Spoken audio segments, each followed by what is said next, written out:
Yan ang pambobomba ng Estados Unidos sa mga nuclear facility ng Iran. Ang Strait of Hormuz ay isa sa pinakamahalagang daanan ng langis sa buong mundo. Araw-araw, dumadaan dito ang malaking porsyento ng supply ng langis at liquefied natural gas o LNG na ginagamit ng iba't ibang bansa. Matatagpuan ito sa makitid na bahagi ng karagatan sa pagitan ng Iran at Oman. Tinatayang 20% hanggang 25% ng global supply ng langis at LNG ang dumadaan sa Hormuz Strait araw-araw. Ayon sa mga eksperto, kung tuluyang isasara ng Iran ang Strait of Hormuz, asahan ang pagtaas sa presyo ng langis sa pandaigdigang merkado.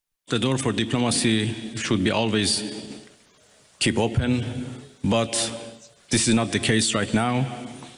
My country has been under attack, under aggression, and we have to respond. Bukod sa bantang pagsasara ng Strait of Hormuz, inanunsyo ng Iran na maglulunsad din sila ng mga pag-atake laban sa Estados Unidos. Dahil sa banta ng isang global oil crisis, humingi ng tulong ang gobyerno ng US at China upang pigilan ang Iran sa pagsasara ng Strait. Ayon kay US Secretary of State Marco Rubio, masisira ang global supply chain ng langis kapag isinara ang ruta. Ipinipilit ng US na makialam na ang China dahil ayon kay Rubio, nakadepende rin ang Chinese market sa langis na dumadaan sa Strait of Hormuz. Kung matatandaan, Estados Unidos ang siyang unang umatake sa Iran at hindi ang China. Sa kasalukuyan, nasa halos $85 per barrel ang presyo ng langis sa pandaigdigang merkado. Pero kung maisasara ang Strait, maaaring umabot ito sa $100 hanggang $150 per barrel. Sa Pilipinas, posibleng tumaas ng 10 hanggang 20 pesos kada litro ang presyo ng diesel at gasolina kapag natuloy ang pagsasara. Ang Iran ang nagko-control nung tinatawag nating Strait of Hormuz. At yung Strait of Hormuz na yan, dyan dumadaan ang napakaraming mga oil tankers